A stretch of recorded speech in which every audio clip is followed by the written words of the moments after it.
I still remember the morning. I found the drill motor running on its own, humming, like it was relieved I had finally woken up.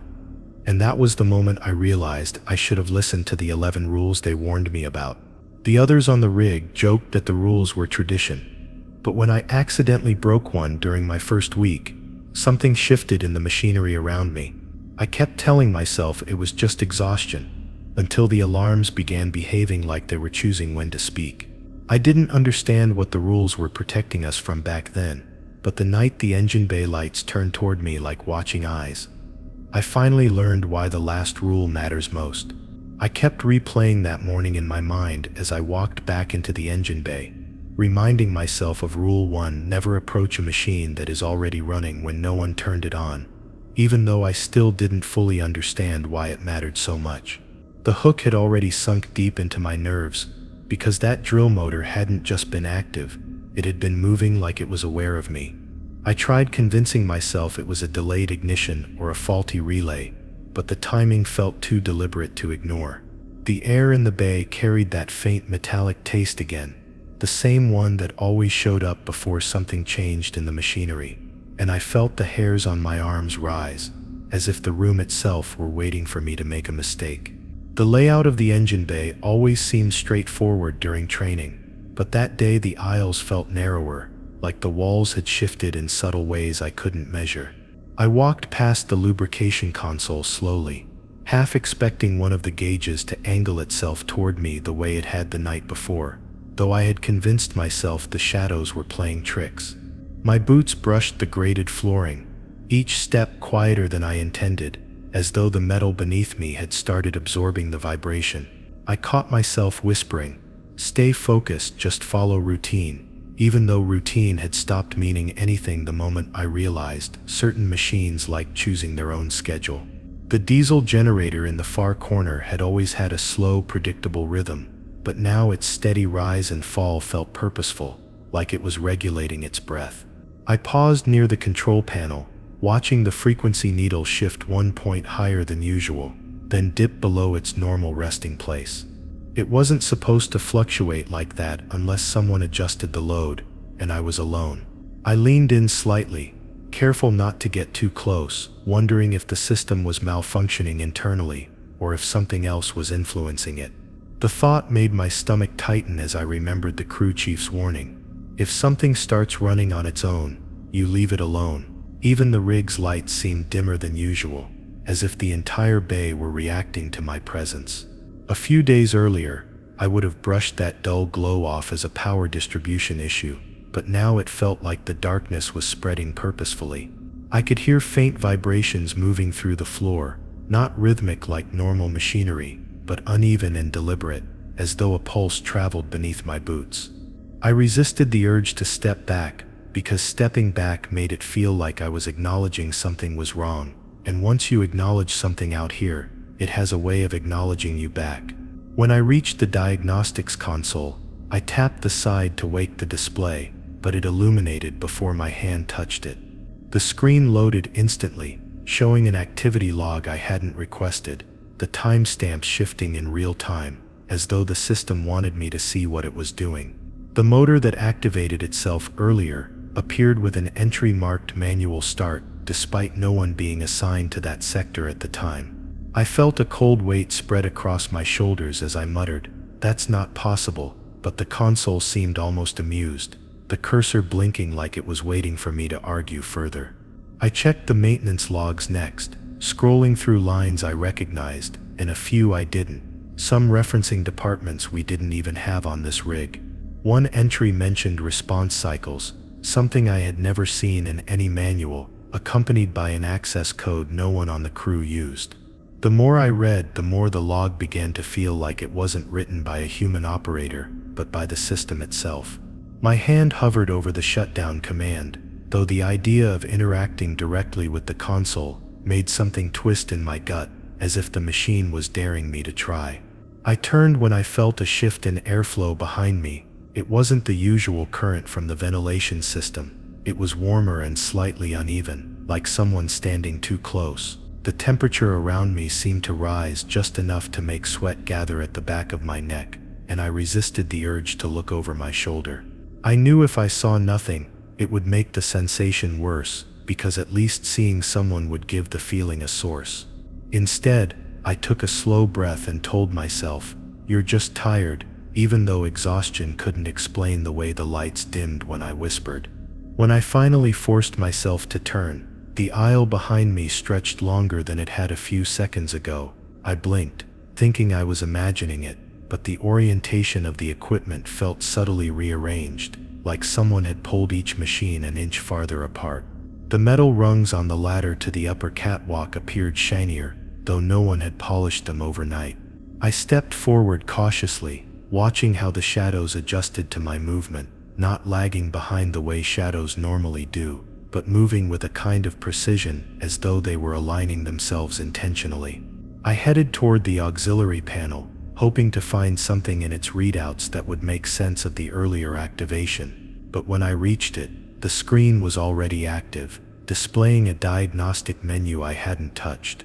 The text was crisp, like someone had just typed it, and the cursor hovered over a submenu titled Awake Cycle. I didn't select anything, didn't move, didn't breathe for a moment, because that term wasn't part of any framework I had studied. My instinct told me to step back, yet I felt grounded where I stood, almost anchored by the heaviness in the air. As I watched, the submenu opened on its own, revealing a list of machinery marked with 2 categories, dormant and active without prompt. The second category had been empty before, but now 3 entries appeared, one of them labeled with the motor I found running earlier. Another label began blinking slowly, not urgent but expectant, like a heartbeat. My jaw tightened as I whispered, "Why are you turning on?" But the screen provided no explanation, only shifting its brightness subtly as though reacting to the tone of my voice. I moved down the walkway again, trying to shake off the unease settling into my chest. Every part of the engine bay felt slightly altered, like a dream version of itself, where everything looked familiar but operated on rules no one had taught me. My mind kept returning to the way the motor sounded when I first found it, humming in a tone that didn't match any pattern I had trained with. The memory made my steps slower, heavier, as if the room didn't want me leaving until it had finished showing me something. The metallic scent in the air thickened as I approached the last row of machines, the ones usually offline during the shift. When I reached them, I hesitated, staring at the row of silent equipment that seemed too still, too composed, as though waiting for a cue. One of the indicator lights flickered softly, not malfunctioning but blinking in a deliberate interval that reminded me of someone clearing their throat to get attention. I swallowed slowly, realizing my shift had only begun, and whatever was happening here wasn't finished with me yet. The final light brightened slightly, casting a faint glow across the metal casing, and I felt something deep in the bay respond to it, like machinery stirring in its sleep. My pulse quickened, because I knew if even one of these units activated, it would violate the only instruction I had been given in absolute seriousness since arriving. Don't approach. I rubbed my palms over my coveralls, stepping back carefully as the atmosphere thickened further. And right before I reached the boundary of the bay, something behind me shifted, soft but unmistakably intentional, urging me to turn. I froze, knowing whatever had moved wasn't finished revealing itself. I remember the first time those eyes appeared to me, faint and greenish, hovering in the shadows of the rig's aft section. And I realized too late why Rule 2: never look directly at the eyes that glow. Before we turn on the floodlights existed. I had been making my routine rounds, checking pressure gauges and conveyor motors, thinking the engine bay's rhythm would calm my nerves, when the corner of my eye caught something pulsating in the darkness. I froze, heart hammering, knowing instinctively that if I let my gaze lock even for a second, it would know I was aware. I tried telling myself it was just a reflection of the instrument lights, or fatigue playing tricks on me. But the glow didn't flicker or bend like a reflection. It held steady, like an intentional stare that promised consequences. My stomach knotted as I whispered under my breath, "Don't look, don't look," while the shadows around the machinery seemed to bend subtly, stretching in ways they never had before. The deeper into the aft corridor I walked, the colder the air became, carrying that metallic scent I had learned to associate with unnatural activity. Normally, the ventilation system circulated evenly, but now I felt isolated pockets of stifling air, almost like the rig itself was holding its breath. The light from my helmet flickered, as if reacting to the presence I couldn't see but could sense. I kept my eyes locked on the floor, dragging them along the grating, trying to avoid any inadvertent glance toward the windows or the dark recesses where the glowing eyes might appear again. The hum of the machinery around me seemed louder, amplified, almost as though the rig were watching me as intently as I was trying not to watch it. Every shadow seemed to twitch in coordination, making me take a half step back, reminding myself again that Rule 2 wasn't just an arbitrary instruction, it was survival. I rounded a corner near the auxiliary panel, my boots echoing faintly against the metal flooring. The faint green glow had shifted somewhere farther down the passage, and the thought that it had followed me sent a shiver down my spine. I glanced at the panel readouts, which now seemed unnaturally vibrant, displaying data streams I hadn't seen before, pulsing lines and irregular spikes that had no logical explanation. It was as if the rig itself was alive, communicating silently, teasing me into a mistake. My hand hovered over the emergency light switch, considering turning the floodlights on to dispel the unnatural shadows, but a warning echoed in my mind. If the eyes were already awake, illuminating them directly could provoke something far worse. So I hesitated, frozen between fear and logic, every muscle tensed. The corridor narrowed and twisted in ways I hadn't remembered from my first walkthroughs, the walls seeming to breathe slightly with each step. I felt like I was intruding into a space that existed simultaneously in the physical world and somewhere else, where the rules of normal engineering didn't apply. The hums of pumps and turbines blended with distant, irregular thumps, and I realized that the glowing eyes weren't stationary. They were scanning, calculating, deciding. My reflection on the metal siding briefly flickered with a green tint, making me recoil, and I had to remind myself not to lock eyes with the apparition that might just be formed from the reflection itself. I mumbled again, "Keep looking at the floor, keep looking at the floor," chanting the rule like a mantra, feeling the air thicken around me with each repeated word. I paused at the junction to the observation deck, the glass overlooking the North Sea yawning into darkness. Normally, I'd catch the distant orange glow of the horizon or the mechanical lights of nearby platforms, but tonight everything was muted, except for the faint green shimmer lurking near the corner of the deck. My pulse spiked, and my mind raced as I tried to rationalize it. Was it bioluminescent marine life, a reflection, or something else entirely? Each step toward the panel that controlled the floodlights felt like moving through thick water, the shadows stretching to intercept my presence. I reached out and gripped the handrail tightly, whispering to myself, "Never look directly at the eyes. Never look directly at the eyes," hoping repetition would fortify my resolve, but knowing any lapse could invite attention. Suddenly, the vibration in the deck changed, subtle but unnerving, like tiny footsteps running alongside the corridor, too precise for machinery. My mind reeled, trying to identify the source. Perhaps it was the hydraulics or the pumps, but the timing was irregular, staggered, echoing a rhythm that didn't exist anywhere in the schematics. The glow shifted again, closer now, and I noticed its reflection in the polished surface of a nearby valve.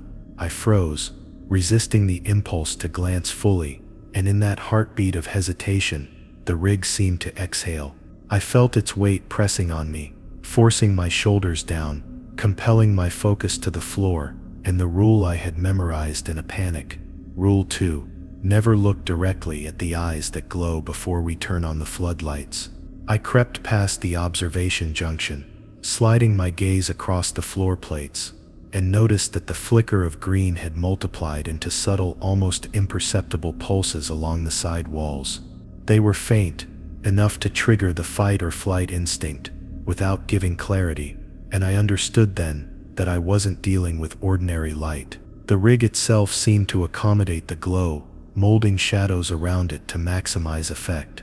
I tried focusing on routine inspections of the gauges and piping, but every minor misalignment or odd vibration made the eye's presence more tangible. Even though I could not see them directly, I could feel their awareness, intelligent, patient, waiting for me to falter. My breathing became shallow as I approached the pump control station. The green luminescence had shifted behind a large motor assembly, and for the first time I caught a partial glimpse, just peripheral movement. It was enough to make my stomach twist.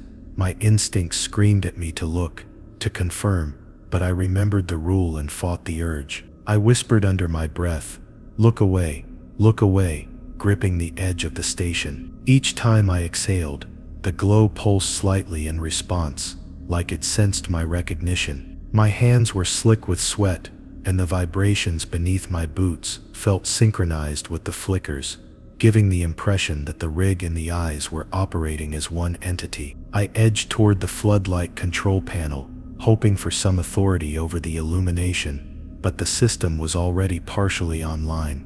The main lights dimmed intentionally. It felt like a test, the eyes waiting to see if I would break the rule and look. The rig's ambient hum had taken on a tone, a low throbbing, that seemed tied to the green pulses, and my ears strained to catch any variation in the rhythm. I reminded myself that the moment I glanced directly, consequences would follow. There was no way to know exactly what, but after watching the reaction of machinery the previous week, I knew it would not be trivial. The pressure in the corridor pressed down on me, as though the air itself were aware, weighing me toward inaction. I finally reached the stairwell leading up to the maintenance catwalk. Even as I climbed, I kept my gaze low, dragging it across the flooring and edges of the grating. The faint glows followed, moving along angles and corners, aware of every micro movement. My mind raced, thinking of how the other crew members had joked about seeing things during night shifts, unaware that these were real manifestations with intent. I could almost hear the echo of the rule in my head, a lifeline amid the disorienting environment. My pulse was loud in my ears, every footstep calculated to avoid drawing attention, and I could feel the eyes watching, testing my adherence, and waiting. I paused halfway up the catwalk, catching a shift in the shadows at the far end of the bay. The glow had condensed into two distinct points, a pair of eyes staring in the direction I had just come from, and the intensity of their brightness was enough to make me squint against my instincts. I reminded myself again, silently, Rule 2, never look directly at the eyes that glow before we turn on the floodlights, feeling the mantra anchor me. Slowly, cautiously, I edged along the catwalk, toward the main console, the vibrations beneath my boots, now aligned with the subtle flickers, and every instinct screamed to avert my gaze, to trust the rule, and to move without hesitation. At that moment, I realized the rig wasn't just machinery, it was a predator. It knew me, it had eyes everywhere, and those luminous points weren't merely observing, they were learning. Each step was a negotiation, a silent contract with survival, with the protocol embedded into me through countless warnings. As I reached the console, I felt a shift in the air that made the hairs on my neck stand up, a presence near, unseen yet aware, coaxing me to falter. The floor beneath the glow seemed to pulse in rhythm, with the lights above, a subtle, deliberate heartbeat guiding my movement. I whispered to myself, one misstep and it sees me, and in that instant, I knew that following Rule 2 wasn't just a rule, it was the only shield I had against whatever existed beyond normal understanding. The corridor fell into silence behind me, the hum of machinery steady again, almost reassuring, but I knew it was only temporary. The eyes would return, and I would have to navigate the rig again, following the rule to the letter. I held my breath, convinced that even the smallest glance could unravel the fragile boundary between survival and whatever lurked in the shadows. Every instinct screamed that tonight, the eyes had learned something new about me, and the green pulses in the corners of the bay were a warning. Look once, and everything changes. I still remember the night I almost ignored Rule 3. Always check the pressure gauges twice before touching any valve or lever. thinking that after weeks on the rig I could trust my instincts. It was past midnight, and the North Sea storm had picked up outside, rattling the platform as if trying to warn me. I approached the hydraulic control section with tired eyes, the dim glow from my helmet flickering over the metal surfaces. The gauges lined up in neat rows, their needles dancing subtly against their calibrated markers, but something about the movement didn't feel right. It was almost as if they were reacting to me personally, waiting to see if I'd take action without confirming the readings. My fingers hovered over the nearest valve, a mechanical impulse urging me to adjust it and continue. But my mind screamed to pause, to obey the rule ingrained in my every action since day one. The first time I broke a minor part of this rule, a pressure spike in one of the secondary lines caused the pumps to whine violently, echoing through the confined steel corridors of the rig. That night had taught me that machinery on the North Sea platform was more than just inert tools. It had memory, and it responded to missteps. Now, standing in front of the same gauges under the oppressive hum of the engines, I forced myself to read each needle twice, verbally repeating the measurements to imprint them on my memory. Every slight deviation or unexpected movement in the lines sent a shiver down my spine. I could feel the rig reacting, the vibrations beneath my boots no longer passive but subtly pulsing, almost as if the steel itself were alive and aware of my hesitation. The storm outside intensified, waves pounding against the rig's legs, and I could feel the structure sway in rhythm with the tumultuous sea. The lights overhead dimmed intermittently, leaving the valves and gauges in partial shadow. I leaned in closer to confirm the readings, noting the subtle pressure fluctuations that were easy to dismiss if you were tired or inattentive. My colleague, always skeptical, had once joked, "You check those gauges like your life depends on it." That night, I realized his joke was closer to reality than I had ever wanted to admit. Machines here weren't forgiving. One careless move, one skipped verification, and the consequences were immediate, mechanical, and often terrifying. I moved to the next section of hydraulic lines, my gloves brushing over the cold metal, feeling the vibrations hum through my fingers. The gauges read slightly higher than normal, but not alarmingly so, enough to catch my attention. I whispered to myself, checked them again, twice, focusing my eyes to ensure that I didn't miss any subtle anomalies. The needles wavered, quivering almost imperceptibly, and I had to remind myself to remain calm. My pulse raced because I knew that if I acted too hastily, if I turned the lever based on a single reading, I might trigger a sequence I couldn't control. The storm outside made it harder to concentrate, every boom of waves against the rig echoing like a warning, and I felt a chill run down my spine, reminding me that Rule 3 existed for a reason far beyond procedure. Halfway down the corridor, I encountered a cluster of valves that were rarely used during night shifts. The gauges above them indicated pressures slightly off from the standard baseline, enough to make my instincts itch to adjust.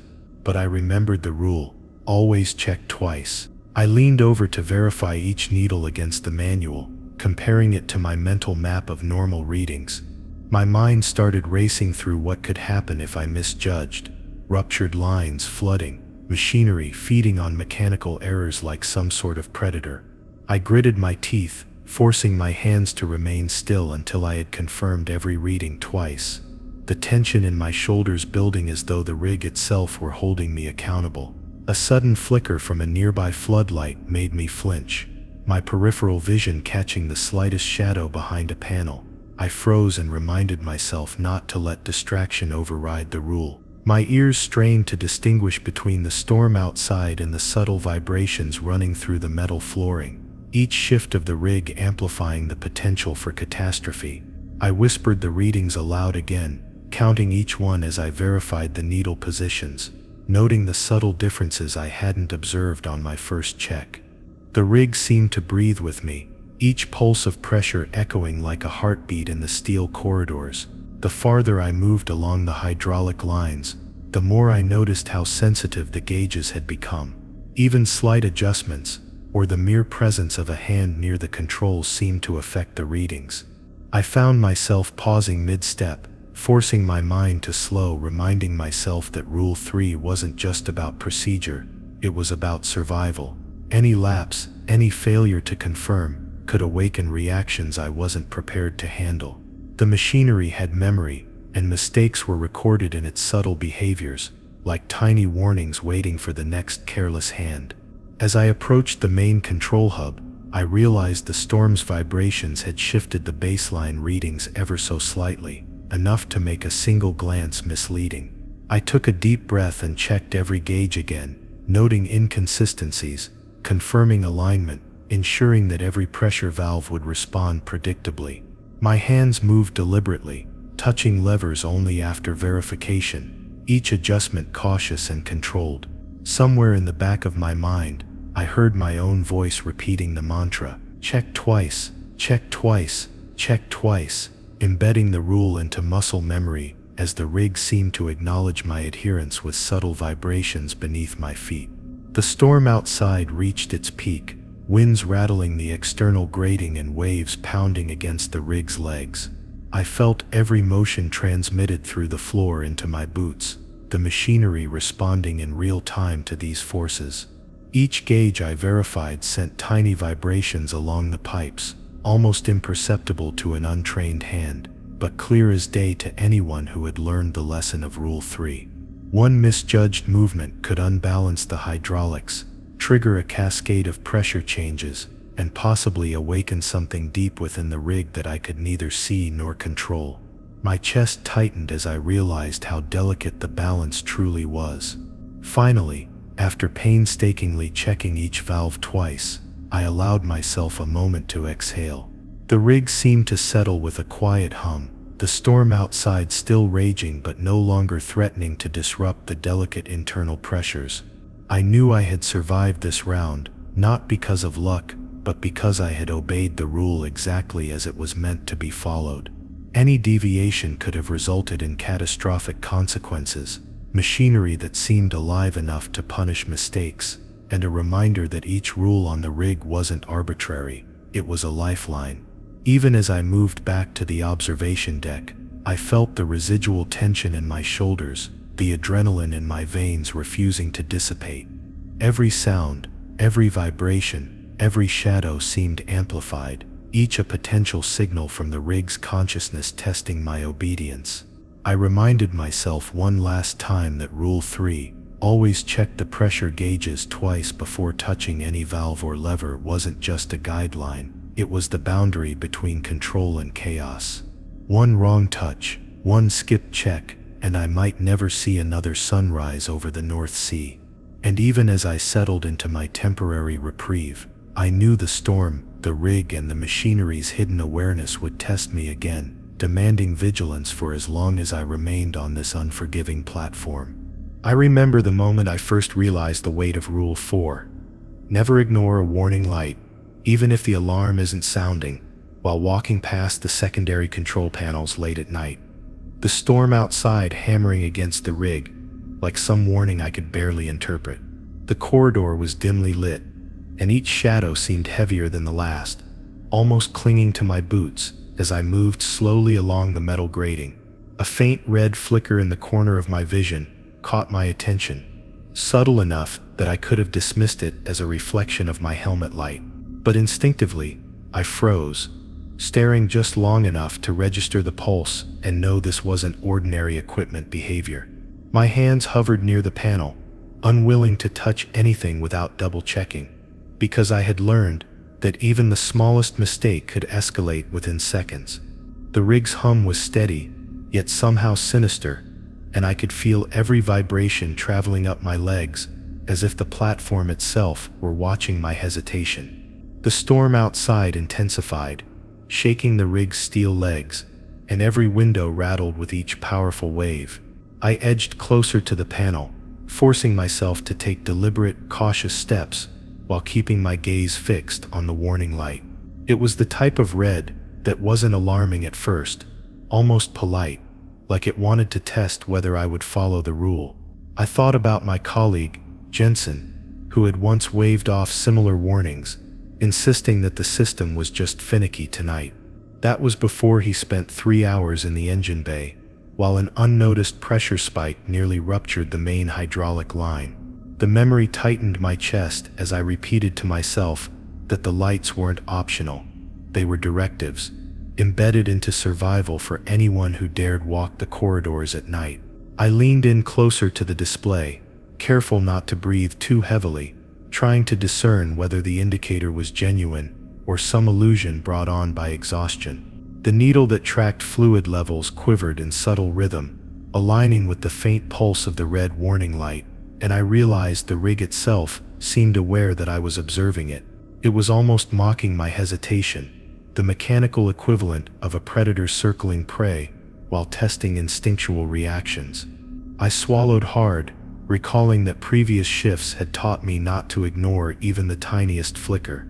A minor misjudgment could spiral quickly, creating feedback loops in the system that could destroy anything in its path. The thought of catastrophe kept my fingers poised, but not yet touching, my eyes glued to the subtle glow of danger. The closer I got to the main hydraulic conduit, the more I noticed the minor vibrations in the panels and piping, barely perceptible but consistent enough to suggest underlying instability. Every gauge told a story, every switch and lever was a decision point, and the red light pulsed like a heartbeat synchronized with the rig's inner mechanisms. I had walked these halls countless times, but tonight each step seemed amplified, each shadow a potential signal, each vibration a warning that the machinery was not just inert steel. My mind raced as I compared the readings to the maintenance logs in my memory, checking and rechecking the alignment of numbers, knowing that Rule 4 existed because ignorance here wasn't just negligence. It could be fatal. I pressed my gloved hand gently against the console to steady myself, glancing at the display to confirm the reading again. The light didn't blink, it glowed steadily, as though daring me to dismiss it. I knew that if I ignored it, the system could compensate or retaliate in ways I couldn't predict. The storm outside made the decision even more critical. The rig swayed under the gusts, and I could feel the metal flexing beneath me with each wave, as if emphasizing the importance of attention. I took a breath, double-checked the adjacent panel, and realized that a series of micro-fluctuations, invisible to anyone without experience, were aligned with the warning light.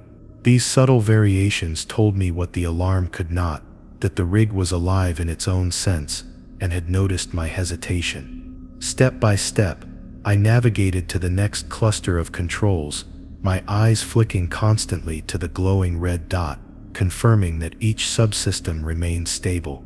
The corridors seemed longer than usual, stretching ahead and behind in ways that distorted my perception, a trick of shadows and lights mingling with the structural tremors from the storm.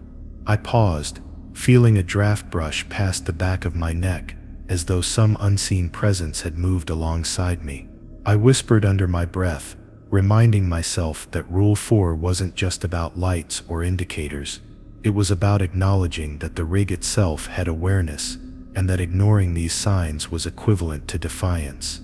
One lapse here could trigger mechanical responses that no one could manually reverse, a truth I had learned from small, terrifying incidents in prior shifts. Reaching the main control hub, I paused again, examining the series of gauges and pressure monitors, all aligned with the warning light I'd followed down the corridor.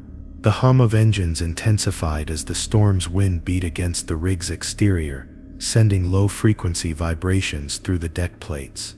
It was as if the rig were amplifying the consequences of ignoring the red indicator, testing my resolve. I felt the metal beneath my gloves shift slightly, responding to the tremors outside, while subtly hinting at internal pressures I couldn't yet fully measure. My pulse raced as I traced the conduits with my eyes, ensuring each reading aligned with protocol. I dared not touch anything without confirming the sequence, remembering that previous violations of Rule 4 had escalated from a simple ignored light to cascading failures within minutes. I moved along the edge of the platform, inspecting each panel and lever methodically. The red glow remained constant, unblinking, almost sentient in its persistence. I could hear the faint, irregular pulses of hydraulics, the subtle vibrations beneath my feet syncing with the rhythm of the light above. Every instinct screamed at me to act quickly, yet the lesson of Rule 4 demanded patience, observation, and verification. I had learned that every red warning light had a story, a trace of history, and an embedded consequence for anyone who dared to act without respect. The rig itself seemed to be testing me, the storm outside providing a perfect cover for any miscalculation. Finally, after a painstaking sweep of every connected system, I confirmed that all readings were within tolerance, albeit marginally. The red light persisted, unwavering, a silent sentinel demanding acknowledgement. I exhaled slowly, letting the tension drain just enough to continue, but remained hyper-aware that the night wasn't over. The storm raged, the rig thrummed beneath my feet, and I understood that Rule 4 wasn't merely a guideline. It was a line between stability and disaster. I moved to my next task, knowing that somewhere in the shadows, the rig would be observing, waiting to see if I remembered to respect the warnings it provided. Even as I left the main control hub, the subtle vibrations lingered, the warning light glowing faintly in my peripheral vision. I reminded myself once more that the rig's awareness was real, and that every rule existed because someone somewhere had ignored a signal and paid the price. The night stretched ahead, and the storm outside continued to batter the platform, a perfect metaphor for the chaos that could erupt if Rule 4 was ever forgotten. My steps were cautious, measured, and deliberate, each one a testament to learned vigilance, and I knew that the lessons of tonight would stay with me for the rest of my time on this unforgiving rig. I can still feel the chill that ran down my spine.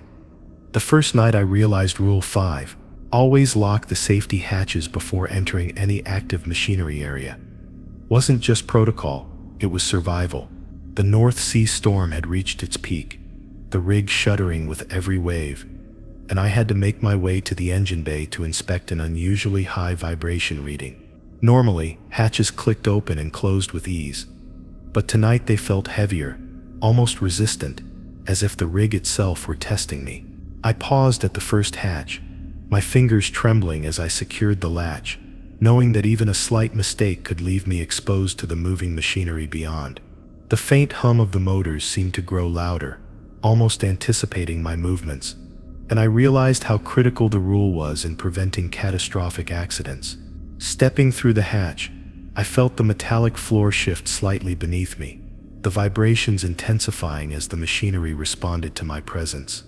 The lights above flickered in a pattern I couldn't immediately identify, and shadows stretched unnaturally across the walls and piping. Every instinct screamed to move cautiously, to maintain absolute control of my actions, because the rig had a way of punishing those who underestimated its power. I double-checked the hatch behind me, ensuring it was fully secured, and mentally recited Rule 5 like a mantra. Any failure here could mean being trapped in a corridor with fully active machinery, with nothing to protect me. The realization made my chest tighten, and I felt sweat trickle down the back of my neck. The engine bay was alive in a way I could never have anticipated. Valves shifted, belts rotated, and motors hummed with a subtle rhythm that seemed almost aware of my presence. I traced the conduits with my eyes, noting minor discrepancies in vibration patterns, and I understood that a single wrong step could trigger a chain reaction I wouldn't be able to stop. The safety hatches weren't just metal doors. They were barriers between life and the unpredictable forces operating inside the rig. I remembered previous incidents where crew members had ignored the hatches, only to be forced into last-minute maneuvers that left them shaken for days. I gritted my teeth and took deliberate steps, confirming each latch, each lock, and each barrier, knowing that adherence to Rule 5 was non-negotiable. Moving deeper into the machinery area, I noticed that the vibrations beneath my boots were synchronized with the pulsing of the warning lights I had encountered earlier. The rig's system seemed to communicate in subtle rhythms, and any disturbance could cascade into unexpected consequences. I paused at another hatch leading to a sub-level, my fingers gripping the metal handle, aware that failing to secure it could allow a dangerous misalignment of mechanical components. My mind raced through scenarios of hydraulic pressure spikes and rotating blades, moving unpredictably, reinforcing the necessity of locking the hatches. Each movement I made was calculated, each decision informed by the rule, as I navigated the maze of steel with tense precision. The storm outside rattled the rig mercilessly, sending low-frequency vibrations through the deck that amplified the machinery's hum. I felt every oscillation in my legs, reminding me that the North Sea was as much a part of the danger as the rig itself. The hatch I had just secured trembled slightly under the combined force of internal and external activity, and I double-checked it instinctively. I whispered to myself, "Always lock, always lock," as though repeating the rule could reinforce the barrier between myself and potential catastrophe. Each step forward felt like a negotiation with the rig, a careful dance to ensure that every safety measure remained in place. I approached the central pump array, noting that several warning indicators had begun to pulse faintly in the corner of my vision. The hatches on either side of the area were critical to prevent exposure to high-pressure machinery, and I meticulously confirmed that each was locked before proceeding. I could feel the rig responding to my adherence, subtle vibrations shifting in tempo with my movements. The storm outside did not distract me, rather it underscored the importance of the rule. I had learned that even minor negligence in this environment could escalate quickly, turning routine inspections into life-or-death scenarios. The weight of Rule 5 pressed on me, a constant reminder that every hatch was a protective shield against forces I could barely control. As I moved to inspect the secondary hydraulic lines, I noted the ambient noise of the motors and pumps blending into a continuous hum. It was almost like the rig was alive, aware of my steps, and testing whether I would respect the safety measures in place. Each hatch I passed became more critical, and I could feel the tension mounting as I confirmed each lock. I realized that failing to secure even one hatch could redirect vibrations, misalign pressure systems, or open a pathway for potential mechanical hazards.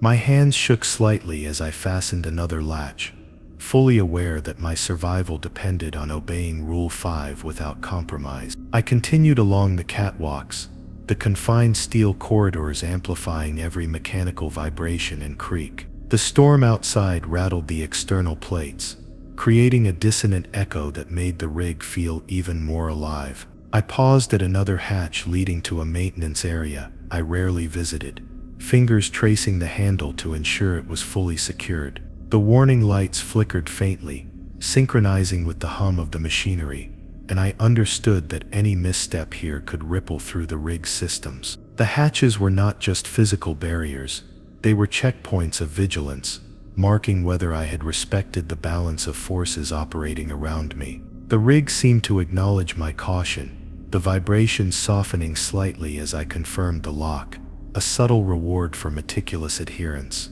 The deeper I went into the machinery area, the more the rig seemed to challenge me. Subtle vibrations, shifting shadows, and faint lights created an environment that demanded absolute focus. I moved deliberately, hands on every latch, eyes scanning for anomalies. The storm's roar outside combined with the machinery's hum, creating an almost oppressive atmosphere, yet my training and adherence to Rule 5 gave me clarity amidst the chaos. Each locked hatch felt like a small victory, a step toward maintaining control in a place designed to punish errors. Finally, I reached the main pump room, where the largest, most complex machinery thrummed continuously. The hatches around the room were critical, and I painstakingly confirmed each lock, feeling the rig's subtle vibrations shift in response to my diligence. I understood fully that Rule 5 was not about bureaucracy or procedure.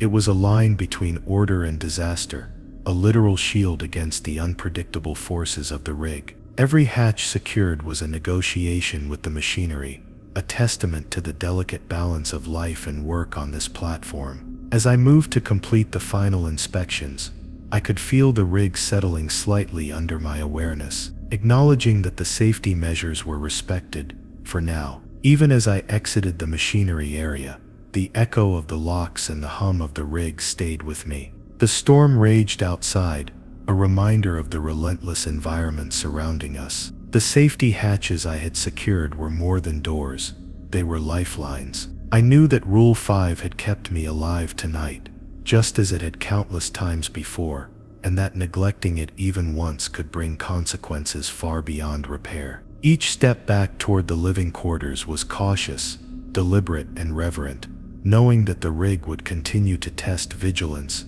patience, and respect for its hidden powers. I can still remember the icy dread that washed over me the first time I ignored Rule 6. Never enter the sublevel without a partner, no matter how routine the task seems.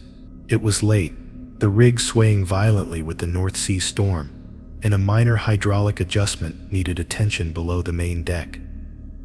Normally I would never descend alone, but fatigue had dulled my judgment, and I convinced myself it was a simple inspection.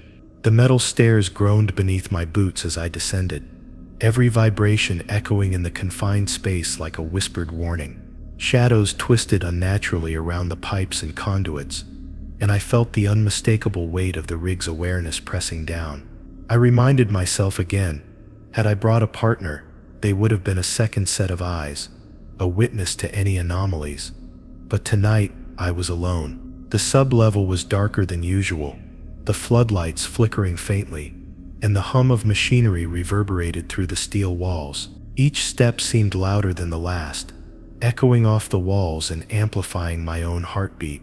I noticed minor leaks along the hydraulic lines, subtle vibrations that hinted at pressure fluctuations, but I couldn't verify them properly without a second person to check gauges and support the adjustments. I swallowed hard, realizing that by ignoring Rule 6, I had removed the safety net that could prevent disaster. The machinery pulsed with its own rhythm, and I felt the rig's hidden intelligence testing me, waiting to see if I would falter, if my solitary presence would allow a minor error to escalate. Every corner I rounded seemed to hide a threat, and the confined space amplified every sound, dripping fluid, vibrating pipes, and my own uneven breathing. I remembered the stories from other crew members, tales of people who went down alone and were never quite the same afterward. The shadows seemed to stretch and twist, and I felt my grip tighten on the railing. I could almost hear the echo of Rule 6 whispering in my mind,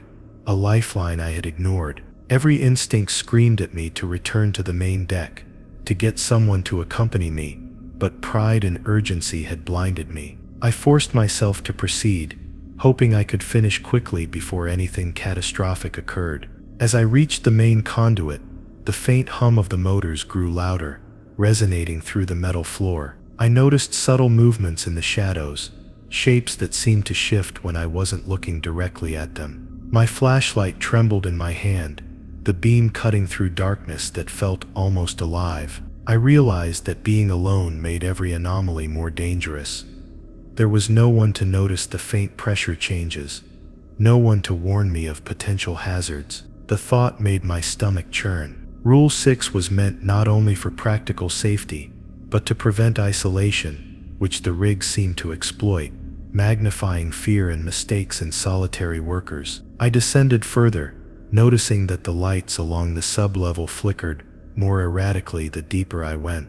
The hydraulic pressure gauges twitched subtly, and I hesitated, realizing that I could not monitor them effectively alone. I reminded myself that even small oversights could lead to cascading failures in the rig's complex systems. Shadows shifted in the corner of my eyes, fleeting shapes that disappeared when I tried to focus. I felt the walls close in, the machinery humming in a low, almost sentient cadence, as if testing my resolve and punishing my solitary presence. I muttered under my breath, repeating Rule 6, wishing I had waited for a partner. At one point, I had to maneuver past a set of rotating valves, their metal surfaces slick with condensation. Normally, a partner would guide me and hold the secondary hatch open, preventing accidents. But tonight, I was alone. The vibrations beneath my boots shifted slightly, misaligning my balance and forcing me to steady myself with one hand against a pipe. My pulse surged. The rig systems seemed to react to the solitary intrusion. Each shadowed corner held the potential for disaster, each small misstep a risk magnified by the lack of a second person. I realized with stark clarity that Rule 6 was not an optional precaution. It was a survival mandate, designed to mitigate the rig's hidden intelligence and the ever-present dangers lurking in isolated areas. The deeper I moved, the more oppressive the sublevel felt. The fluorescent lights above flickered erratically, and I could feel the subtle shifts in vibration beneath me, almost like the rig was alive and aware of my solo presence. Pipes hummed, engines thrummed, and I could almost sense the machinery watching, gauging my caution, or lack thereof. Each step was deliberate, cautious, a negotiation with the steel and hydraulics that surrounded me. I repeated to myself that Rule 6 was more than protocol. It was the invisible line separating those who survived from those who succumbed to errors and isolation in the unforgiving environment of the rig. I approached a critical junction where several hydraulic lines converged. Normally, a partner would be there to verify readings, hold valves steady, and assist with adjustments. Tonight, I had none of that.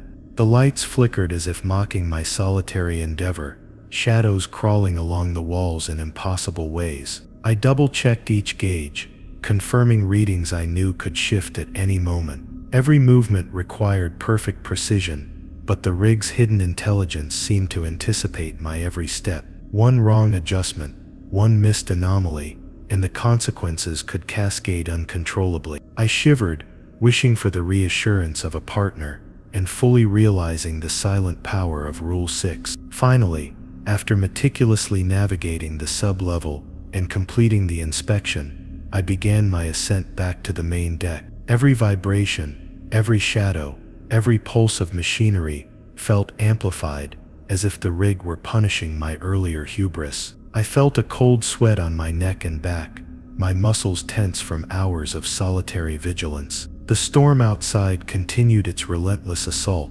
but the real danger had been the isolation itself. I reminded myself again that Rule 6 never enter the sublevel without a partner, no matter how routine the task seems existed to prevent moments like this.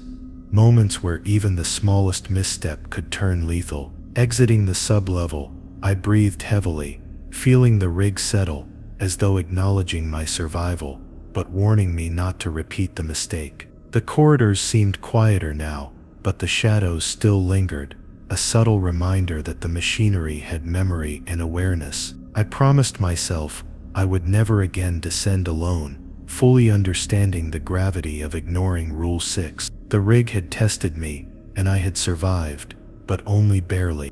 The first night I truly understood Rule 7. Always maintain a visual on the sea through the observation deck. While operating machinery, the storm had reached a level that made the rig groan and shudder with every crashing wave. I was manning the main hydraulic control console, my eyes drawn to the observation deck windows that framed the roiling black North Sea like an infinite abyss. Normally, the rhythm of the waves was a background hum, something almost calming, but tonight the water's surface seemed alive, lurching and twisting with movements that didn't match the storm. I reminded myself to obey the rule, forcing my gaze outward, scanning for any anomalies beyond the white-capped fury. Machines hummed around me, but the rig's power was nothing compared to the eerie awareness that seemed to creep in from the sea itself. The glowing horizon, disrupted by the storm's chaos, reflected off the steel decks in jagged flashes, making me flinch repeatedly and forcing me to check both the machinery and the sea simultaneously. Even as I monitored the gauges, the waves seemed almost intelligent, moving in rhythms that synced with the subtle vibrations of the rig. My peripheral vision caught fleeting shapes beneath the dark waters, and a chill ran down my spine. I could feel the rig responding to my attention, or lack thereof, testing whether I could manage the dual vigilance demanded by Rule 7. I whispered to myself, "Keep looking at the sea, keep looking at the sea," aware that any lapse in observation could allow the machinery or the storm to overwhelm me. The observation deck became both my lifeline and my mirror, reflecting the peril of neglecting the rule as I moved controls with trembling hands.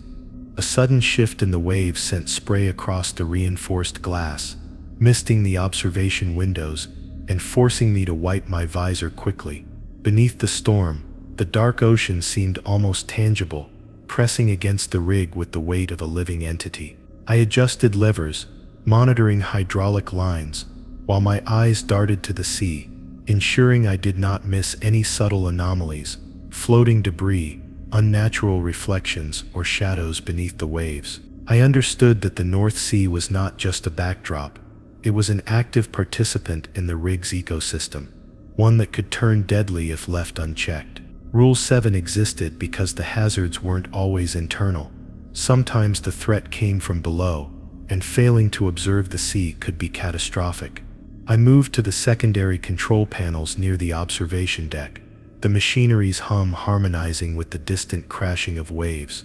The storm distorted the reflections on the steel surfaces, creating the illusion of movement that wasn't mechanical, that seemed too precise to be random. My pulse quickened as I realized that even minor adjustments to the machinery had to be made while maintaining a constant watch on the sea.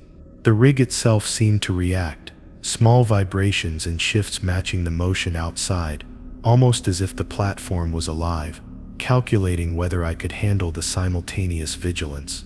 I adjusted each valve with deliberate care, all the while keeping my eyes on the churning horizon, obeying Rule 7 with every ounce of focus I had left. Occasionally, I caught glimpses of strange luminescence far below the surface, fleeting greenish glows that seemed to mimic the eyes I had seen in earlier shifts.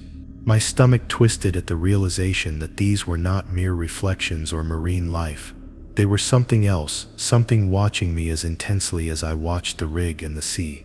I reminded myself again that the rule wasn't simply about observation. It was about survival, a lifeline connecting the rig, the machinery, and the abyss beyond the windows. Each flicker in the water demanded instant attention. Each gauge movement required verification, and failing in either could escalate into disaster. The dual vigilance taxed every sense, but I forced my body to obey the discipline drilled into me from the first day. The storm continued to batter the rig, and every wave against the platform amplified the pressure and vibrations through the steel legs. I noticed subtle misalignments in one of the secondary hydraulic lines, a deviation that could have gone unnoticed if I were not maintaining constant awareness of both the sea and the controls. The observation deck's glass seemed almost to pulse, the reflection of the greenish ocean glows flickering across the panels. I had to remind myself that Rule 7 demanded more than a cursory glance. It required vigilance, awareness, and respect for the unpredictable forces both outside and inside the rig. I adjusted the valves with precision, confirming readings multiple times while continuously scanning the chaotic waters beyond. A sudden flicker of light across the waves caught my attention, a brief, unnatural flash far out at sea, too deliberate to be random.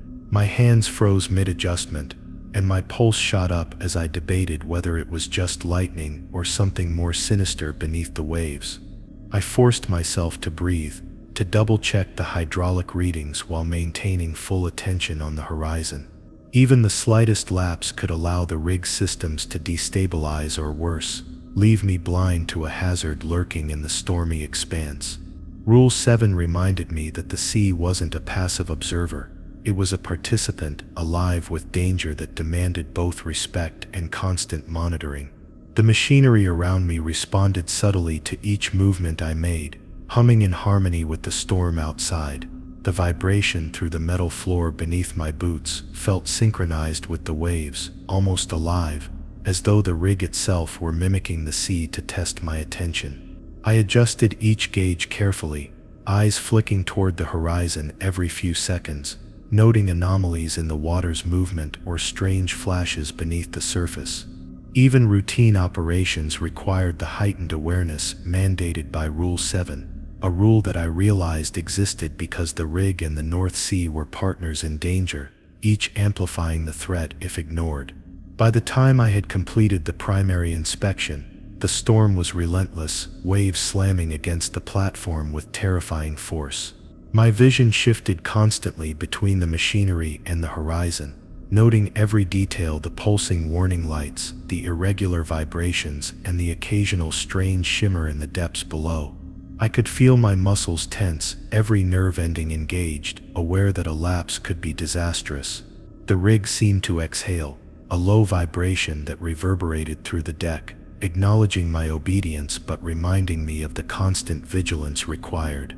I repeated the rule under my breath, reinforcing it as I moved toward the next set of machinery controls. Rule 7. Always maintain a visual on the sea, through the observation deck, while operating machinery. Even as I finished the final adjustments and prepared to leave the observation deck, the storm's chaos hadn't abated. Shadows danced across the steel corridors, and the sea beyond the glass roiled in ways that felt almost sentient. I felt a cold awareness that the rig, the storm, and the abyss were all observing me, waiting for a single lapse to expose my vulnerability. Maintaining a visual on the ocean while operating the machinery wasn't just a precaution, it was an essential survival mechanism, a tether to the fragile balance that kept the rig and its crew alive. With each glance toward the black, rolling waters, I silently vowed never to ignore this rule again, fully aware that the North Sea demanded respect and unwavering attention. The first time I fully grasped Rule 8, never attempt repairs on a running engine without securing the backup systems. First, I was exhausted, soaked to the bone from the North Sea storm, and convinced I could handle a minor engine adjustment on my own. The main engines thrummed with a low, ominous vibration that reverberated through every metal surface of the rig. Sparks from a misaligned terminal flickered intermittently, casting long shadows across the walls of the engine bay. I hesitated at the threshold, the hum of machinery almost speaking to me, warning me that any misstep could ignite a chain reaction I could not control. My gloves hovered over the levers, my mind racing through every contingency, reminding me of the rule I had so often repeated in training, but had almost ignored in practice. The engines seemed alive, their vibrations communicating impatience or curiosity, and I realized in that moment that ignoring Rule 8 could have consequences far beyond mechanical failure. It could cost a life. I reached for the nearest maintenance panel, noting that the engine's pistons pulsed with erratic timing, subtle but unmistakable to anyone familiar with their rhythm. Each step toward the running engine made the floor beneath me vibrate in a way that felt intentional, almost predatory, as though the rig were aware of my presence and testing my respect for the rules. I reminded myself that securing the backup systems wasn't a formality, it was a protective measure against chaos. Without it, any minor error, a slipped wrench, a misaligned valve, could trigger a cascade of failures. Shadows stretched unnaturally across the walls, and I could feel the distant hum of turbines syncing with the storm outside, emphasizing the delicate balance of life and machinery. I knew that obeying Rule 8 wasn't just protocol, it was a lifeline woven into every operational decision on the rig. The storm outside howled against the rig's steel legs, amplifying the vibrations of the engines and making it difficult to distinguish between external and internal disturbances. I methodically activated the backup systems, double-checking each lever and switch, listening to the subtle feedback in the hum of machinery. The air was thick with oil and the metallic tang of hydraulic fluid, and I could feel the temperature of the room climbing with the friction and energy of engines operating at full capacity. I paused for a moment, tracing the conduits with my eyes and ensuring that every safeguard was engaged, every secondary system operational.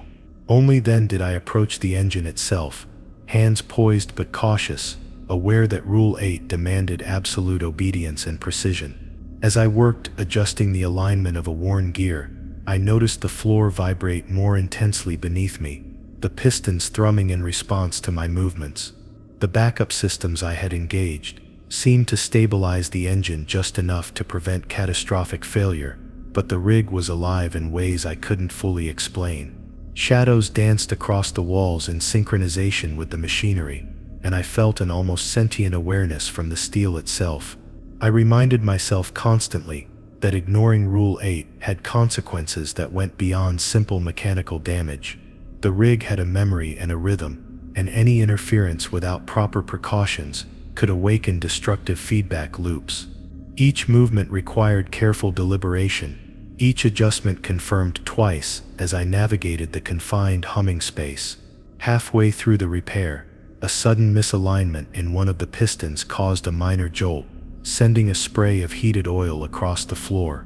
My gloves barely managed to hold the wrench steady, and the vibration through the platform intensified, a sharp reminder of the risk I had taken. I whispered under my breath, never touch a running engine without backups, reinforcing Rule 8 as a mantra. The engines roared in response, echoing across the steel corridors, and I realized that had I attempted this repair without securing the backup systems, the jolt could have easily escalated into a catastrophic sequence. My pulse raced as I recalibrated the gear, the heat and noise pressing in, demanding vigilance and respect for the rule that governed every action in the engine bay. The deeper I delved into the repair, the more the rig seemed to test me. The storm outside sent waves that rocked the platform, amplifying every internal vibration, and shadows moved in the corners of my vision, as if observing my every action. The engine's hum shifted, responding subtly to my adjustments, and I realized the machinery itself seemed aware of whether I had obeyed Rule 8.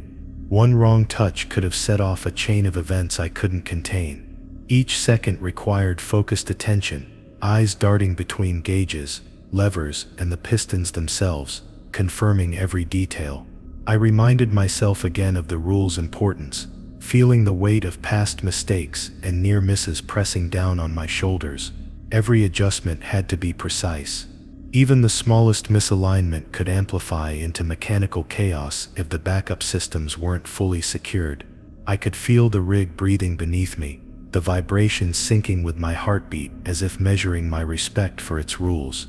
Sparks flickered along the metal conduits, casting jagged shadows across the walls, and I forced my hands to remain steady.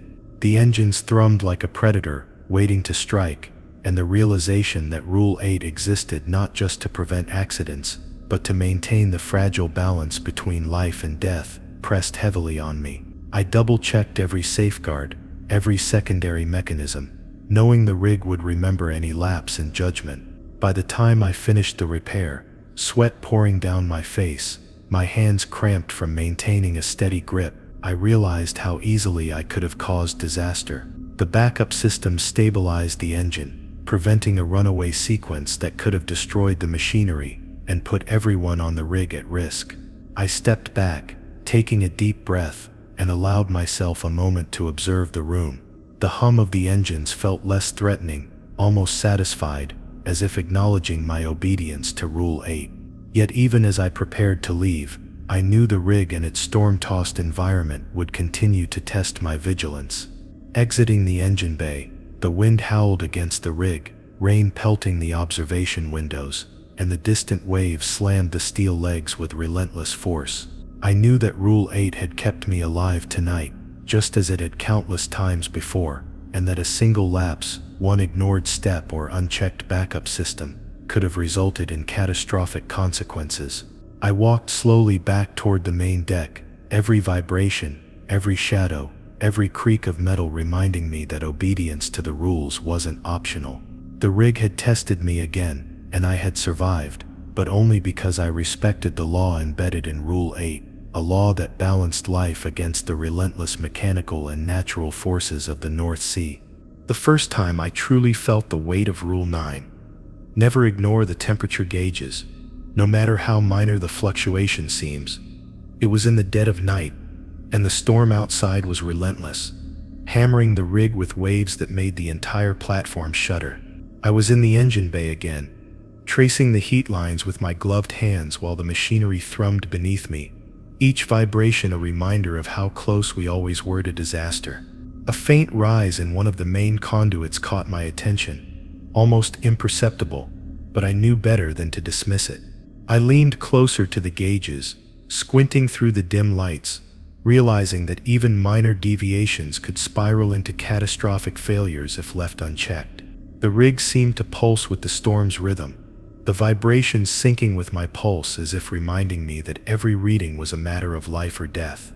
The machinery around me hummed and vibrated with subtle intensity, and I could feel the heat radiating from the engine walls, almost as if the rig itself was aware of my observation. I traced each gauge slowly, careful not to disturb anything, noting the minute uptick in temperature that had triggered my caution. It was easy to ignore a fluctuation this small, almost human, to dismiss it as a minor anomaly. But the rule existed because minor anomalies often escalated in ways no one anticipated. Rule 9 wasn't just about numbers on a dial. It was about respect for the hidden consequences lurking within every mechanical system on the rig. A slight lapse could mean a blown hydraulic line, overheating engines, or worse, a chain reaction that could cripple the platform entirely. The storm's fury pressed against the rig's legs, making each vibration feel amplified, each sound magnified. The temperature gauge in front of me wavered slightly again, and my pulse spiked. I ran my fingers along the panel, double-checking the calibration of the sensors and comparing readings across the backup systems I had engaged during previous repairs. The rig's hum seemed to respond, subtle shifts in vibration echoing through the metal floorboards, almost as if the platform was testing whether I would take the anomaly seriously. I whispered the rule under my breath, reinforcing it in my mind, knowing that even one ignored fluctuation could be disastrous. Each second spent observing, confirming and recalibrating became a negotiation with the rig itself. As I moved through the engine bay, I noticed the heat radiating through the metal surfaces varied slightly from what I had memorized during prior shifts. I crouched beside a valve, running my gloved hand along the conduit, feeling for any abnormal warmth that could indicate underlying pressure buildup. Every minor rise in temperature demanded immediate attention, or the rig's systems would escalate the threat without warning. Shadows stretched unnaturally along the walls, distorted by the dim flickering lights. I felt the weight of isolation pressing down on me. Obeying Rule 9 became a matter of life and survival, a protocol that ensured I remained proactive rather than reactive when the rig's hidden dangers surfaced. I moved toward the main control panel, scanning gauges and digital readouts, comparing them against my mental checklist. The readings were all within tolerance, but some were skimming the upper thresholds. A subtle flicker in the temperature monitor caught my eye, a rise of just a few degrees, but I didn't ignore it. The rig's engines were like living beasts. They responded to heat in unpredictable ways, and small increases could ripple through the system, causing catastrophic failures if left unattended. I adjusted valves, opened vents, and recalibrated pressure points with meticulous care. Every action a silent homage to Rule 9, ensuring that nothing escaped my vigilance. Halfway through my inspection, I noticed an unusual warmth emanating from a junction in the hydraulic line.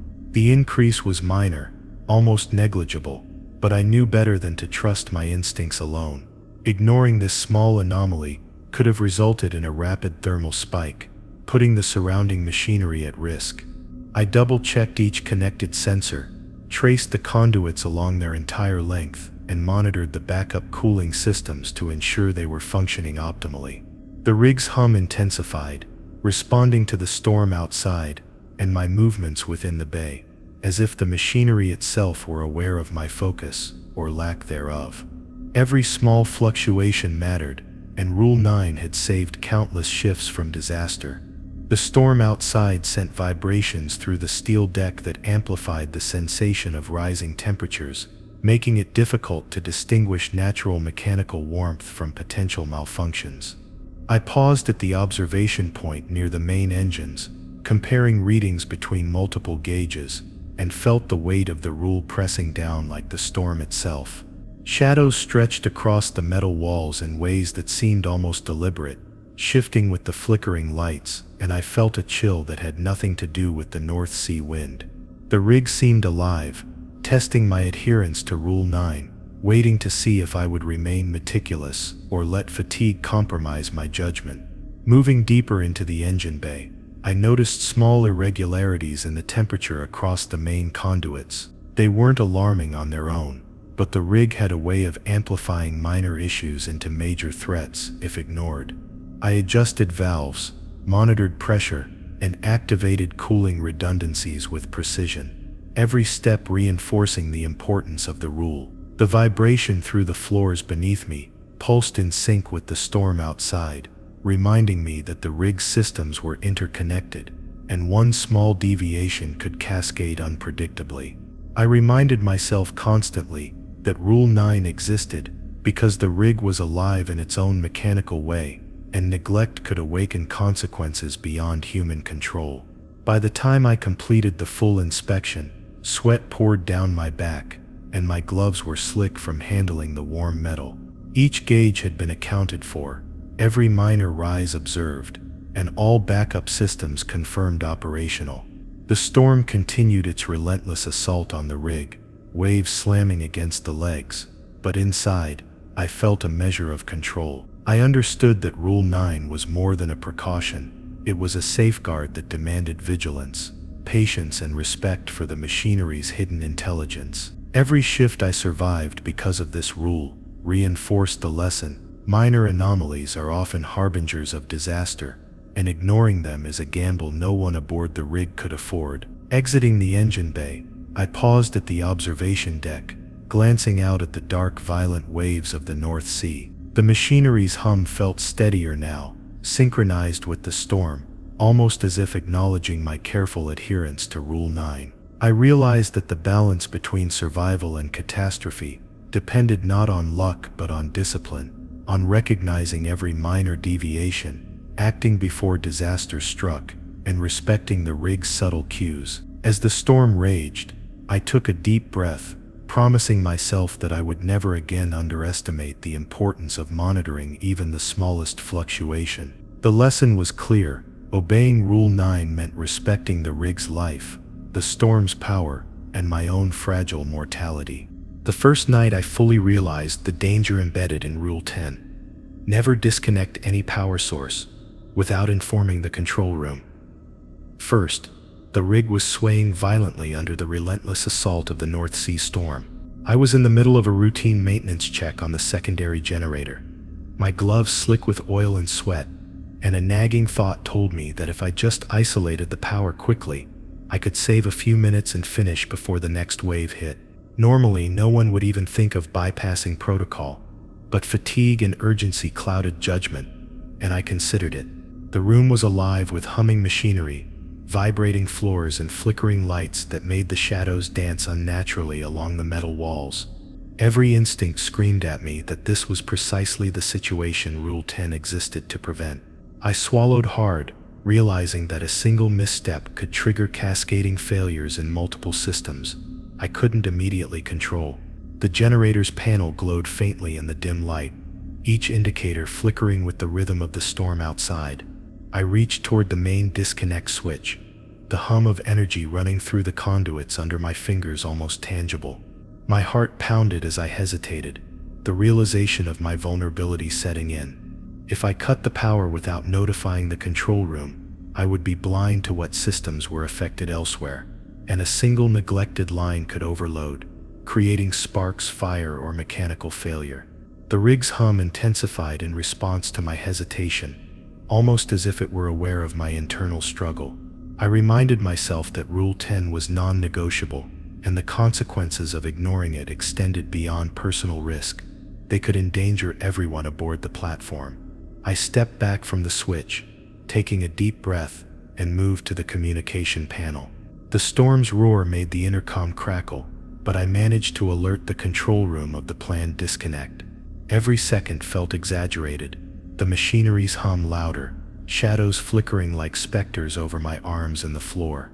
I imagined the worst-case scenarios: systems losing power mid-operation, valves stuck in open positions, pressure surges unchecked, alarms drowned out by the storm. By obeying Rule 10, I regained a sense of control, understanding that the rig's interconnected systems demanded coordination, vigilance, and clear communication. As I awaited confirmation from the control room, I observed subtle vibrations running through the metal deck beneath my feet. The generator pulsed with energy, almost alive, and I felt a shiver run down my spine. The shadows cast by the flickering lights shifted in impossible ways, elongating along the walls like fingers reaching out to test my composure. I realized the rig itself responded to the flow of power, monitoring every action with silent awareness. Had I ignored Rule 10, Even a momentary lapse in communication could have triggered overloads, sparks, and perhaps more sinister consequences hidden within the machinery's humming core. My pulse quickened, forcing me to concentrate on each dial, gauge, and switch. Once the control room acknowledged my alert and granted permission, I carefully began the disconnect, monitoring every response from the generator and its connected systems. The vibrations beneath me seemed to ebb and flow, synchronizing with my deliberate movements. I could feel the energy shifting through the rig, and every flicker of light or tremor in the steel echoed like a warning. The thought of trying to disconnect blindly without coordination was unthinkable. The storm outside was bad enough, but the internal consequences of uncommunicated power isolation could be fatal. I whispered to myself the rules silently as I worked, reinforcing the discipline that separated routine maintenance from disaster.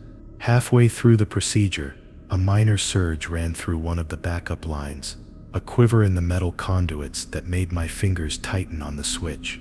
Normally, a second operator in the control room would have noticed this instantly, correcting pressure imbalances and warning me to halt, but without notifying them, the risks multiplied exponentially.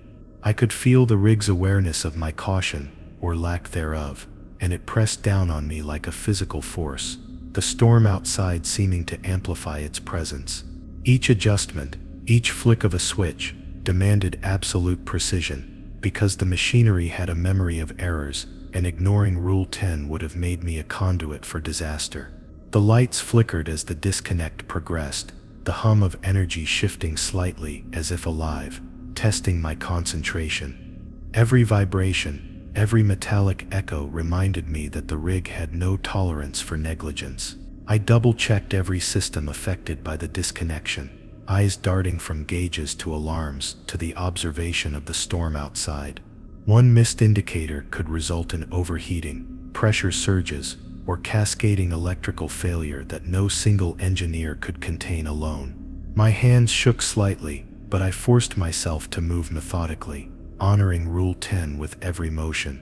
The machinery seemed almost sentient in its responses, a constant reminder that human error could awaken hidden threats lurking in the hum of energy. By the time the disconnect was complete and the generator safely isolated, I felt drained, the storm pounding against the rig like a relentless drumbeat.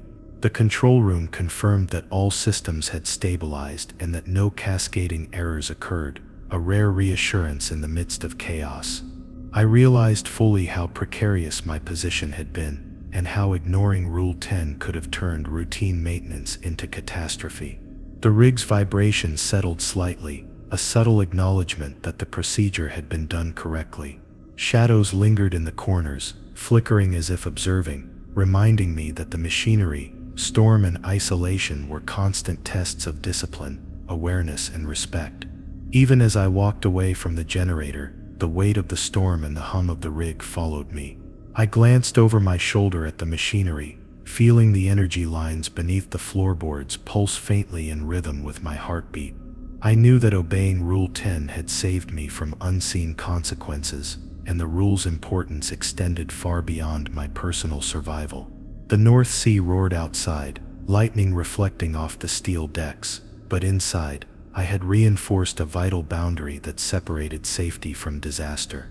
Every engineer aboard the rig knew it, yet the first time ignoring it, or even hesitating, was a lesson burned into memory, a reminder that the machinery and storm would not forgive mistakes.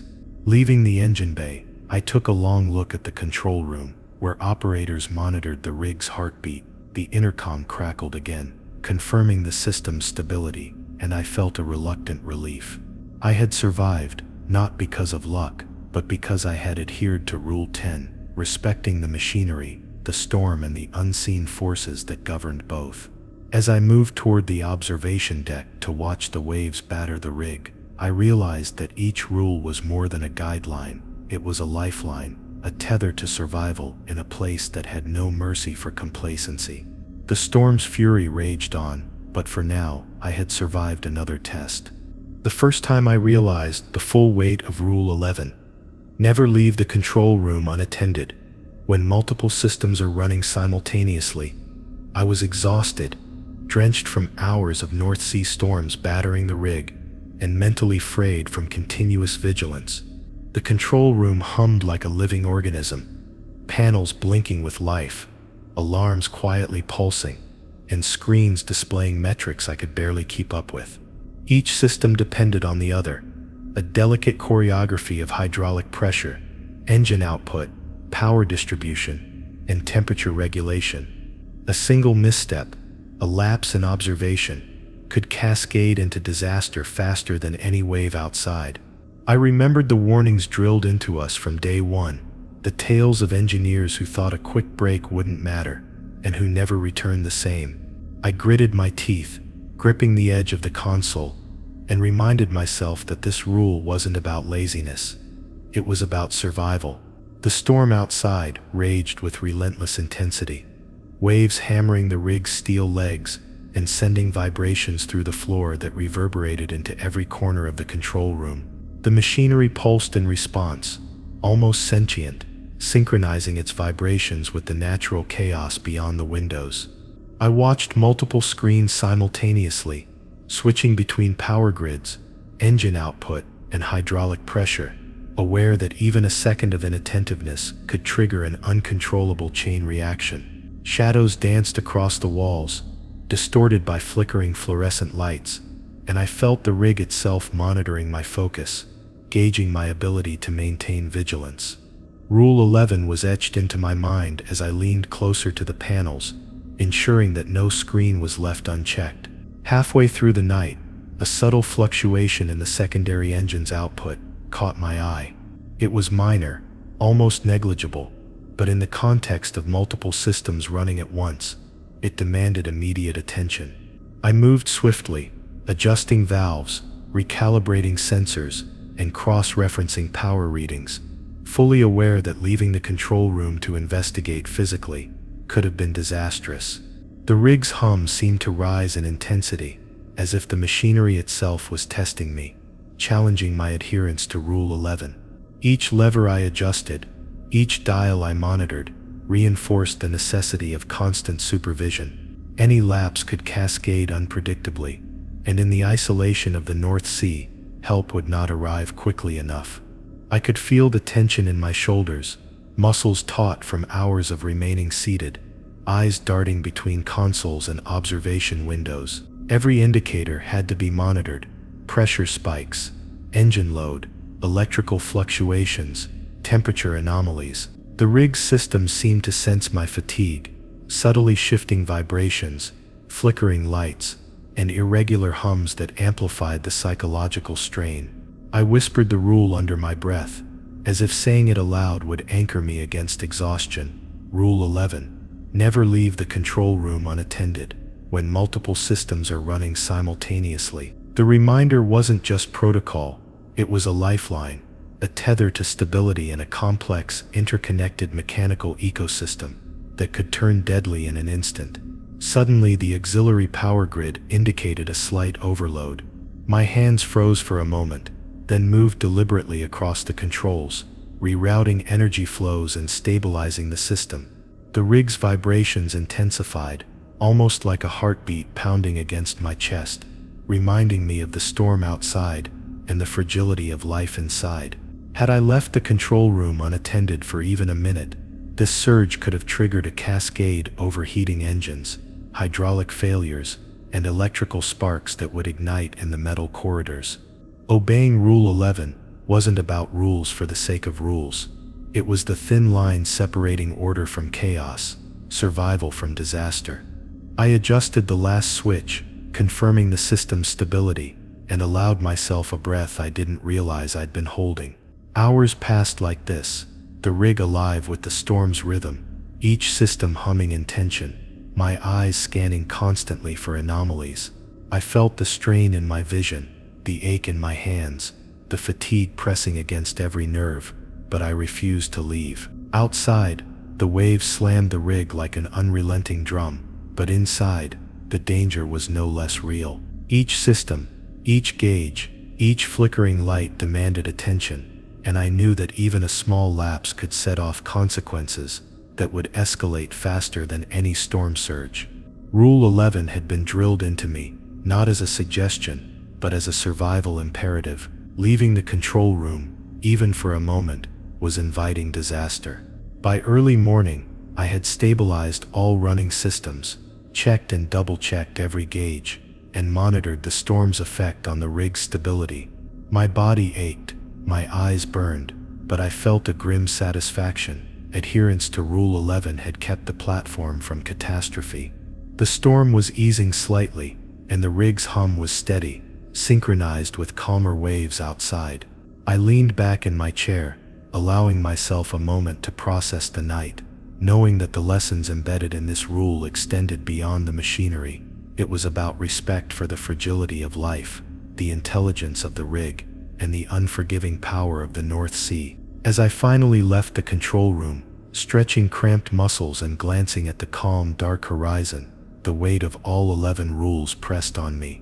Each one falls, from never entering the sub-level alone, to never leaving the control room unattended. It demanded vigilance, discipline, and humility. The rig had tested me relentlessly, the storm had pushed me to my limits, and the machinery had reminded me that ignoring rules could awaken consequences beyond human control. I understood fully, for the first time, that survival wasn't about luck, it was about obedience, respect, and awareness. The last night on the rig, I wrote down every observation in the log, documenting the storms, the anomalies, and the ways the machinery seemed alive, responsive, and patient in its lessons. The North Sea stretched beyond the observation deck like a black mirror, and I felt its silent judgment as the rig hummed beneath my feet. The rules were my only shield, the invisible protocols that separated life from catastrophe, and I knew that forgetting even one would invite disaster. As I walked toward my quarters, the storm fading into a distant roar, I whispered a promise to myself: I would never ever ignore them. If you enjoyed this story, like, share, and subscribe for more.